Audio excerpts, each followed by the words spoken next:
Hello everyone, welcome to the class of fundamental of biochemistry and biotechnology.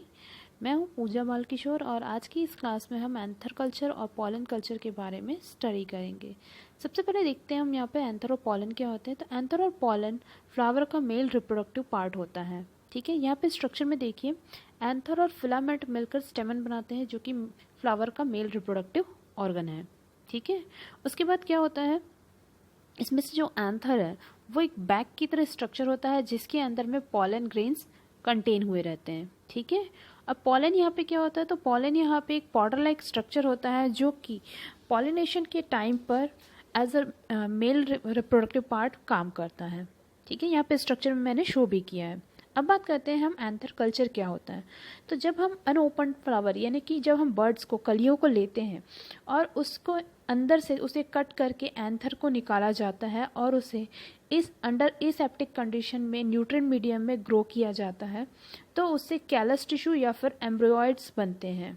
ठीक है, और इस जो प्रोसेस है यानी कि एम्ब्रियो का फॉर्मेशन होना, तो उसे कहा जाएगा एम्ब्रियोजेनेसिस, और अगर कैलस टिश्यू फॉर्म होता है तो उसे कहा जाता है ऑर्गेनोजेनेसिस।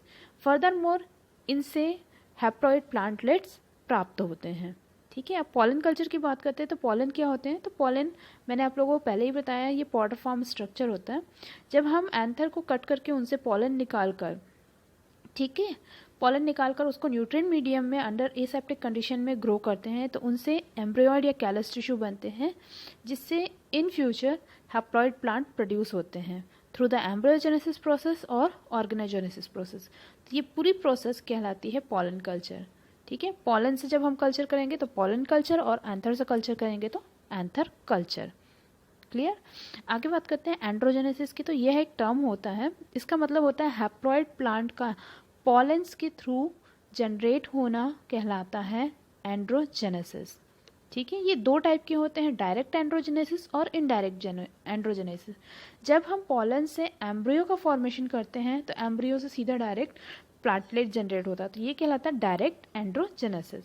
इनडायरेक्ट में क्या होता है कि जब पॉलन ग्रेन्स में डिवीजन होता है और उससे कैलस टिश्यू फॉर्म होते हैं, उसके बाद कैलस टिश्यू फॉर्म होने के बाद उनमें फिर से हम कल्चर करते हैं, और कल्चर करने के बाद उसमें फॉर्म होता है हैप्लॉइड प्लांटलेट। अब प्रिंसिपल किस बेस पे काम करता है यहाँ पे, इस प्रिंसिपल के अकॉर्डिंग जो माइक्रोस्पोर है वो टोटिपोटेंसी एबिलिटी के थ्रू हैप्लॉइड प्लांट को जनरेट करता है। इस प्रोसेस में क्या होता है, पॉलन की जो नॉर्मल गैमेट फॉर्मेशन की प्रोसेस होती है वो रुक जाती है और उसमें एक नया पाथवे स्टार्ट होता है जिसमें वेजिटेटिव सेल डिवीजन होता है, जिससे एंड्रोजेनेसिस होकर आप नया प्लांट प्राप्त करते हैं। अब मेथड की बात करते हैं एंथर कल्चर की। तो सबसे पहले अनओपन फ्लावर लिया जाता है, उसको 70% अल्कोहल से वॉश किया जाता है, फिर उसको कट करके उसमें से एंथर को सेपरेट कर लिया जाता है। उसके बाद एंथर पर एसिटोकार्बन टेस्ट किया जाता है, ये देखने के लिए कि उसमें कोई डिवीजन तो नहीं हो रहा है। उसके बाद उसे इनोकुलेट किया जाता है मीडियम में जिसमें ग्लूटामिन, एल्सिलीन और इनोसिटॉल केमिकल्स मिले हुए रहते हैं। ठीक है, आगे उसको फिर 25 डिग्री सेल्सियस पर 15 दिनों के लिए इंक्यूबेट किया जाता है जिससे एम्ब्रियोइड या फिर कैलस का फॉर्मेशन उसमें होता है। उसके बाद उसको रूटिंग मीडियम यानी रूट जनरेट करने वाले मीडियम में 3000 फ्लक्स लाइट पर 4 से 5 हफ्तों के लिए रखा जाता है जिससे कि एम्ब्रियोइड से प्लांटलेट का जनरेशन होता है। उसके बाद उसे ग्रीन हाउस में ट्रांसफ़र कर दिया जाता है। यहाँ मैंने प्रोसेस को शो किया है। सबसे पहले फ्लावर को लिया हमने, फ्लावर बड को लिया, उसको सरफेस स्टेलाइजेशन किया, उसके बाद उसे कट करके हमने स्टेमन को बाहर निकाला। अब स्टेमन से हमने एंथर को अलग किया और एंथर को हमने सॉलिड मीडियम में ग्रो किया 24 से 25 डिग्री सेल्सियस पर 3 से 4 हफ्तों के लिए। उसके बाद उससे या तो एम्ब्रियोजेनेसिस होगा या फिर कैलस का फॉर्मेशन होगा। ठीक है, तो यहाँ पे मैंने प्रोसेस शो किया है डायरेक्ट एंड्रोजेनेसिस और ऑर्गेनोजेनेसिस। उसके बाद उससे प्लांटलेट जनरेट होता है और प्लांटलेट जब बन जाता है तो उसके बाद उसे ग्रीन हाउस में ट्रांसफ़र कर दिया जाता है। इस तरीके से एंथर कल्चर की प्रोसेस होती है। आगे मैंने पिक्चर शो किए हुए हैं, आप देख सकते हैं कि कैसे एंथर है, एंथर को मीडियम में रखा हुआ है, फिर उससे धीरे धीरे जनरेशन हो रहा है रूट और शूट का। जनरेट होने के बाद जब वो प्लांटलेट बड़ा हो जाता है तो उसको फिर पॉट्स में करके ग्रीन हाउस में ट्रांसफ़र कर दिया जाता है। ठीक है, अब आगे हम देखते हैं पॉलन कल्चर के बारे में।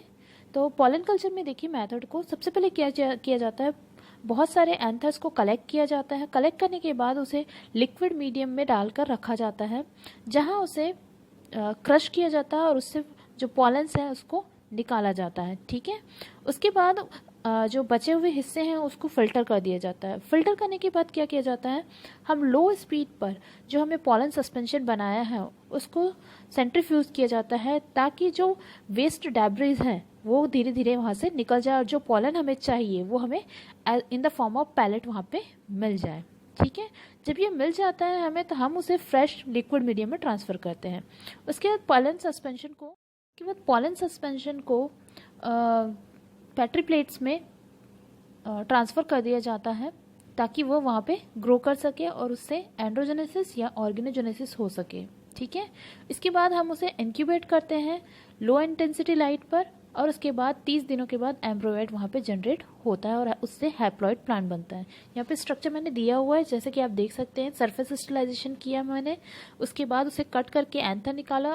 एंथर को हम लोगों ने लिक्विड ब्रॉथ में क्रश किया और उससे पॉलन निकाला। उसके बाद फिल्टर किया, जो वेस्ट डेब्रिस हैं उसको अलग किया। उसके बाद उसे सेंट्रीफ्यूज किया जाता है। सेंट्रीफ्यूज करने के बाद उसमें पैलेट के फॉर्म में हमें पॉलेंस मिलते हैं। फिर पॉलेंस को हम एमएस मीडियम में पेट्री प्लेट में ग्रो करते हैं, जिससे धीरे धीरे डिवीजन होकर हमें एम्ब्रॉयड्स मिलते हैं और एम्ब्रॉयड से आपका प्लांटलेट और प्लांटलेट से एक कंप्लीट प्लांट जनरेट होता है।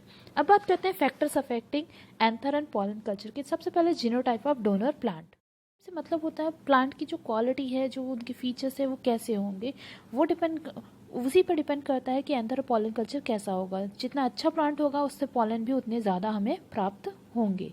ठीक है, आगे देखते हैं सेकेंड स्टेज ऑफ माइक्रोस्पोर। कौन सी स्टेज में उसमें डिवीजन हो रहा है, एंथर के अंदर पॉलन में कौन सी डिवीजन चल रही है, वो भी वहाँ पे मायने रखती है। ठीक है, जैसे कि कुछ जो होते हैं वह अनन्यूक्लिएटेड माइक्रोस्पोर स्टेज में होते हैं, जैसे कि बार्ले, वीट, राइस एक्सेट्रा। आगे बात करते हैं हम थर्ड स्टेज कल्चर मीडियम, कि किस तरीके का न्यूट्रिएंट मीडियम हमें वहाँ पर यूज़ करना है। हमें उसकी जीनोटाइप, उनकी फीचर्स, उसके एंथर की जो एज है, उसमें जो पॉलिनेशन हुआ है नहीं हुआ है, ये सब हमें ध्यान रखते हुए हमें कल्चर मीडियम वहाँ पर चूज़ करना होता है।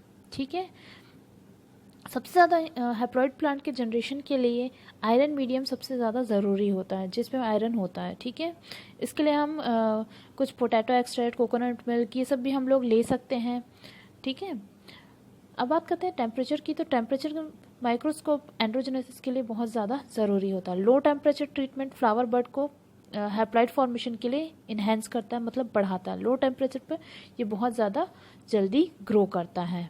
ठीक है, क्योंकि लो टेम्परेचर पर एब्सिसिक एसिड जनरेट होता है, जो कि प्लांट के ग्रोथ के लिए बहुत ज़्यादा ज़रूरी है। ठीक, आगे बात करते हैं इसके बाद physiological status of donor plant. Plant जितनी अच्छी क्वालिटी का होगा वो उतना ज़्यादा ही वहाँ पे जनरेट करेगा पॉलेंस, और उतनी जल्दी ही वो एम्ब्रियोजेनेसिस या फिर ऑर्गेनोजेनेसिस की प्रोसेस को करने में हेल्प करेगा। तो जितना अच्छा प्लांट उतनी ज़्यादा वहाँ पे ग्रोथ होगी। ठीक है, आगे बात करते हैं एडवांटेज ऑफ पॉलन कल्चर। तो सबसे इजी चीज़, ये बहुत सिंपल प्रोसेस है, इसमें टाइम कंज्यूमिंग कम होता है और ये बहुत जल्दी रिस्पॉन्सिव होता है, मतलब इसमें से जनरेट होगा ही। उसके बाद डिसएडवांटेज की बात करती हूँ तो एंथर और पॉलन कल्चर करने के लिए हमारी स्किल बहुत ज़्यादा शार्प होनी चाहिए, बहुत प्रैक्टिस चाहिए इस चीज़ के लिए, क्योंकि अगर डैमेज होगा एंथर या पॉलन तो फिर उससे जनरेट प्लांट नहीं होगा।